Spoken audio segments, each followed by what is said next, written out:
Hey guys, transports were Benitez and Smith. Fight of the night was Azur versus Kelleher. Performance of the night was Dober and Teixeira. Tonight was a tough night to pick bonuses. It was some seriously good fights. I wanted to ask you about the main event. Obviously, it was a great night of fights, but the main just took a crazy turn back and forth. What did you think about Glover's victory tonight? I thought Teixeira looked great. He looked like he was in the best shape I've seen him in a long time.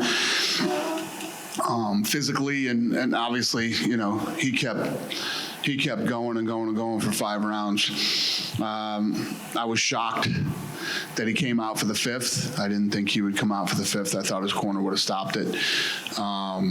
You know, I'm no doctor, but I'll be shocked if he doesn't have a broken orbital, because every time he got punched, he reacted. You know, at one point, you know, I got monitors in front of me, and I said to my guys, I go, you know, Teixeira's punching him in the face, and he reaches out and handed something to the ref, and the ref put it in his pocket. I was like, what the fuck? He just gave something to the ref, and the ref put it in his pocket. What could he possibly? He was picking up his teeth and giving his teeth to the referee, and the referee was putting them in his pocket. It's crazy. When he went back to his corner, all he kept telling his corner is, my teeth are falling out. So I didn't think he was coming out for the 5th. Well, I was going to ask you, I mean, you're right there. So, I mean, obviously you had a great vantage point. You can hear everything. A lot of discussion right now online is, you know, should they have stopped it? Do people need, you know, our corners need to be doing, you know, more proactively stopping fights, maybe more similar to boxing where it's a more common occurrence? Do you feel like the corner should have stepped in? Is that something we need to see more of? I do. I didn't think his corner was going to let him come out, but that's between them and their corner, you know. And then, you know, the ref could have stopped that in the 4th too, you know, so. Yeah. You know, us sitting on the outside, it was a little tough to watch. Cormier was flipping out. So. Give us the idea at 205. We know this wasn't a #1 contender fight or anything like that, but man, there's so many names at 205 right now. Dominic Reyes for the rematch. You know, Maheta's coming back. You got Blachowicz that wants a fight. Now Glover's saying, I'm about to retire, you know, let me get one more shot. What's the priority right now for John Jones? Is it still the Reyes rematch, or are we looking at other options with all that's going on? Yeah, I mean, you got Jan, who we've been talking about fighting next. Dominic, obviously. You know, maybe you do Teixeira versus Dom to see who fights Jones next. So you go with Blachowicz before the rematch? I don't know. I mean, I don't know. Obviously, you know, we got a fight on Saturday. I'm getting through this week, you know, the best we can. And then we got one more fight that we're going to do, hopefully in Vegas, and then we'll be back on track. But, you know, we go back to work on Monday, so Tuesday we'll be in the matchmaking meeting and start figuring out, you know, what's going on for the rest of the, at least the summer. Nice. Saturday was obviously so much about just getting back to work, right, in the first time. Now it's like we're seeing the product a little bit. I'm kind of curious, now that you've seen what the product looks like with no crowds and that, are you satisfied with it? Do you see changes with it? You know, we're hearing how people are hearing the commentary and there's coaching. I mean, it's a unique environment, right? Very. What's your take on how things are playing out? Well, it's different for me because, you know, if this was the first time I ever saw fights with no crowd, I'm sure I'd be tripping out right now. But I've seen it for 20 years. Between the Ultimate Fighter and the Contender Series, I mean, we've done many of these. So personally, for me, I like the crowd. I like the energy and the buzz. I mean, you guys know, you've been to enough of these things. Saturday would have been insane. Place would have been packed, sold out, would have been going crazy. But if none of this happened, we'd have been in Brooklyn with Khabib versus Tony, which would have been, you know, bananas.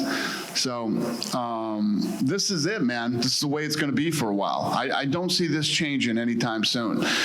You know, I believe that we could come back and we could do what we've been doing this week. I knew this could happen. I knew we could do this. I knew it. You know, crowds, I don't know. You know, I don't know. I mean, California is not talking about not opening up till August 15th, you know?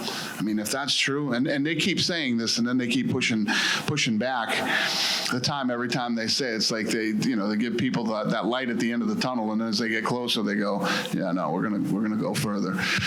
So I told you guys the other day, that's why I'm building Fight Island and, getting the Apex ready, and we're ready. We're ready to roll. So I just don't think we're going to have that energy and that buzz of a crowd for a while. Yeah. A couple other updates. Marvin Vittori was involved in a little altercation at the hotel today. Did you get any updates on that? Or, are you concerned about that? I mean, those two, I think, you guys were right there at the weigh-ins. I mean, those two were talking a ton of shit at the weigh-ins. And these things happen. I guess our security team did a good job, and they were right on it, and nobody touched each other, nobody threw any punches or any of that stuff. So these things happen in the fight business. Does that make you want to book the fight again or put it together? That day when we did the weigh-ins, I'm like, ooh, goddamn, this is going to be a good one, because both those guys are tough as nails. So I don't know. We'll see. Nice. Jacare, can you give us an update on Jacare? Where is he? What his status is? What happens with him now? Yeah, he's good. Didn't he put out he never did? He was going to put out a release. He's good, and he wanted to thank everybody, and, yeah, he's good. Is he still here, or did he go back to home? No, he went home that day. Okay. Like, as soon as we found out that he was positive, he was brought out to his car, and he drove home. Nice. You posted something on Khabib's dad today. I was curious kind of what led you to want to post about Khabib's dad and what you can tell us. Talked to Khabib yesterday. He didn't even tell me. So I guess he was keeping this quiet and wasn't talking about it. I talked to him today after I found out, and he's obviously busted up, and, but he's a very proud guy, and, likes to act like a man, and, is he's like, how much I love my dad, and so yeah, this is a tough one. Yeah, I'm sure you guys didn't talk about fighting or anything like that. No. So yesterday when I talked to him, did we send out the bout agreements yesterday? No, we did. Yeah, we were going to send out bout agreements yesterday. There were a couple of weird things that happened yesterday, so we didn't end up getting it done, apparently. But we're talking about doing Gaethje versus Khabib in September. Instead of the summer. Yeah. Do you think this will impact that, though? Because I talked to Khabib yesterday, and he said September. I'm ready to go in September. Okay. Fantastic. Just a couple last things. May 23rd, you talked about going back to Vegas. May 23rd, May 30th. Do we know what's going on with that? It's definitely not May 23rd. Okay. We're hoping it's May 30th. Okay, so maybe not even May 30th. And if it isn't, it'll be May 30th somewhere else. Okay, so there will be a card May 30th. 100%. Somewhere. And last thing, there was an article in the New York Times today that was very critical of the execution of... Fuck that guy. Fuck that guy. You know what happened with that guy? That guy, who's never covered the sport ever before, was writing a story about Endeavor.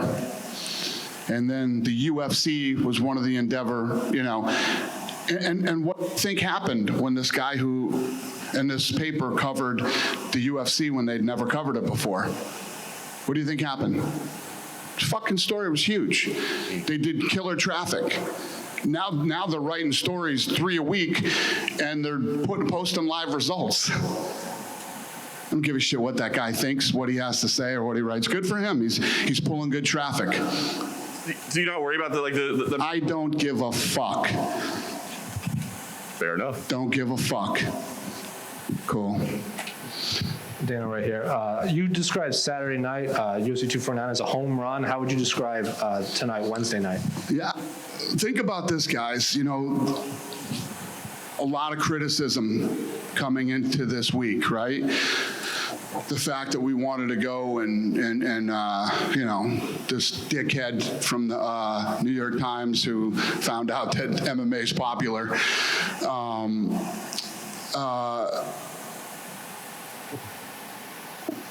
We've had two events now. All the testing that we've done, one positive, And I don't know. I mean, you guys sit in a different position than I do. I don't know how you feel about, how the whole thing's gone or how it's felt, if you felt safe here, if you felt comfortable. But it's worked. I mean, we did what we said we would do. I don't want to shoot my mouth off. We got one more to go. We still got one more event to go. But so far, so good. And I think what you see now is now you see all the other sports leagues talking about we're going. Somebody had to get out and be first. And I knew we would be, and I knew that we could pull it off safely. Health, like I told you before, health and safety is something that we worry about all the time. So far, it's been super successful. And then obviously a lot of great performances on this night, but Brian Kelleher's obviously sticks out. He called for, I think, tie-dye shorts. He called out Sean O'Malley, and then he showed you talking to him right when he left the octagon. So what did you guys talk about, and what did you make of his performance? Wait a minute. Say that again. What's the question? Brian Kelleher asked for tie-dye shorts, similar to Bryce Mitchell wants camo shorts, and he wants Sean O'Malley next after his second straight stoppage win. Oh, interesting. Okay. So I was talking to him about that in that round. So the other way that this week has been super successful is for gambling. You think about all these degenerates out there that have nothing to gamble on for like 2 months, man. They're going crazy. They'd gamble on anything. Now they're betting on MMA. And in that fight, in that round, like 2 minutes before he stopped him, he went all the way to plus 330. He went to plus 330 on the live, because you can bet live now. So the odds go like this. They go crazy, right? He went all the way up to 330, and then he knocked him out. It's crazy. So, people probably took him at plus 330. And I was telling him about the live betting and how high he had gone that round. And, what a big win for that kid. And then I'm sure you saw, but Conor McGregor went on kind of a tirade the other day on Twitter, said he's adamant he's fighting Justin in the summer. Tony Ferguson will fight Dustin Poirier, and Khabib is just going to be left out in Nicole Connor's matchmaking the lightweight division right now. So what are your thoughts? Conor said that? Yeah. I didn't see that. So say that to me again. Conor said that he'll fight Justin Gaethje this summer, and Khabib's going to have to wait. And Tony will fight Poirier instead. And then after this all is over, he's going to go up to welterweight. So we're going to do Khabib and Gaethje in September.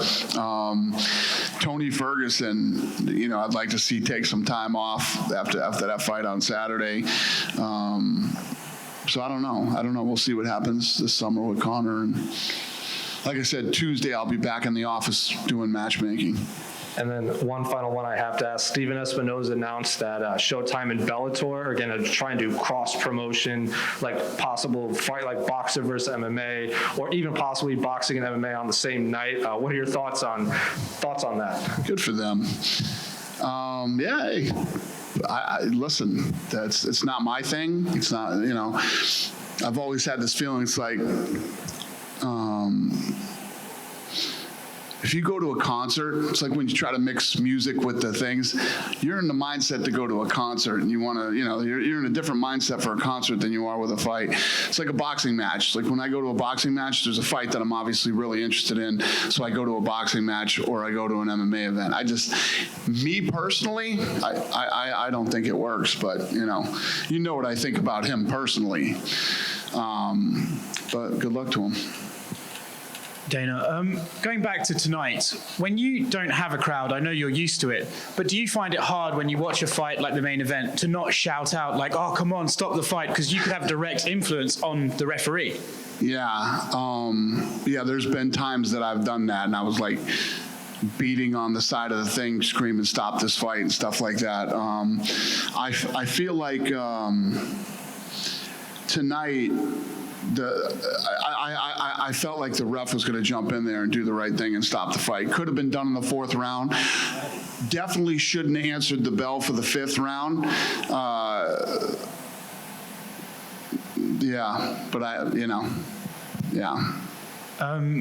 earlier this week, Stipe Miocic said he was talking to the UFC about finding a location for him to train at. Are you guys trying to find him somewhere he can work out of to make that fight in August?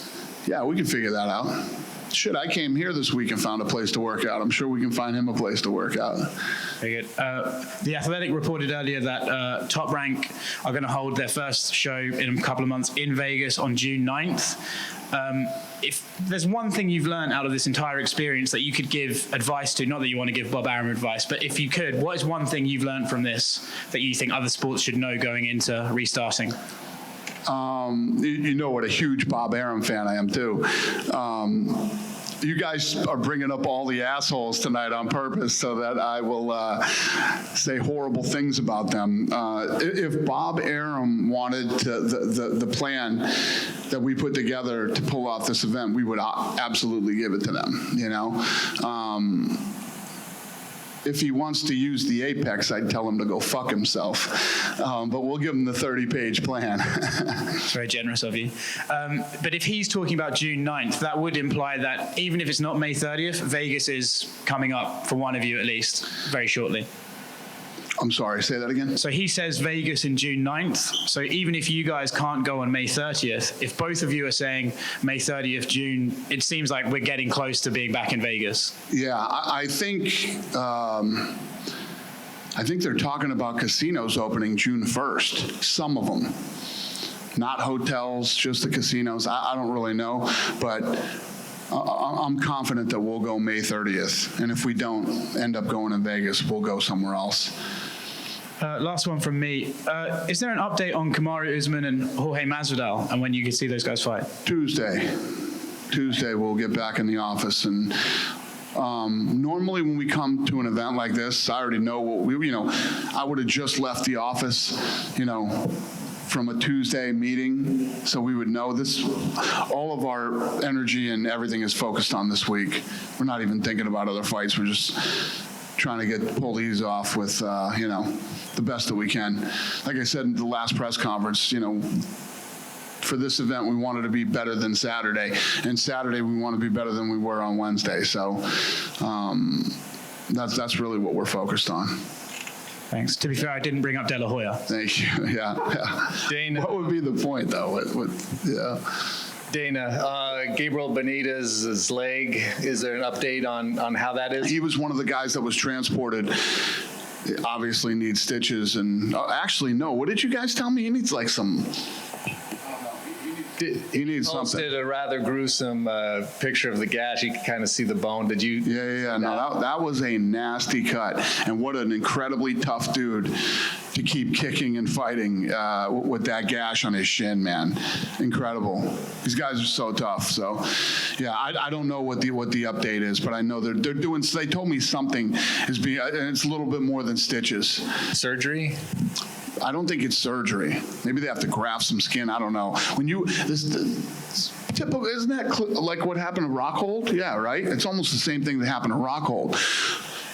Rockhold's shin split open like that. So they did some stuff. They fixed it up. It healed. He took the time off. Then as soon as he went back in the gym and started kicking again, the thing busted wide open again. So it's a tough spot. Once that happens, is it tough to get back to where you were before with an injury like that? It takes a long time. You have to go through some type of surgery, and it takes a while. It's taken a while for him to recover from that. Not related to MMA, but kind of. This week, Elon Musk reopened his car manufacturing plant in California. As a business owner, somebody that just wants to run his business, start his business, what are your thoughts on him doing that? I thought that was badass. I love it. You were talking about that earlier. Didn't he open it and say, "Come arrest me"? Yeah. I love it. And you trying to do your work in California, do you have any advice for him for what he has to go to an Indian reservation? We could have done the fight. We actually could have done it and pulled it off and not been arrested. Have you heard from ESPN or Disney like saying, well, maybe we should have done it? We definitely should have done it. So you know, if you look at how big Saturday was for us, we were trending double that. The trends were double when I was going on the 18th, you know? So I truly believe as big as Saturday was, it would have been even bigger if we went on the 18th. Dana, obviously the governor of Nevada, the Athletic State Commission of Nevada is watching. What's been your communication been like with them throughout this process, if any?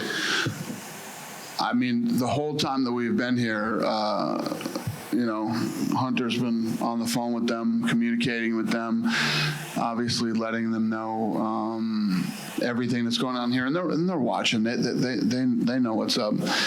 And I don't think that the Athletic Commission in Nevada doubts for 1 minute that we can't pull this off, and especially at home. I mean, it would be so much safer if we were at home. We could do it even better than we're doing it here.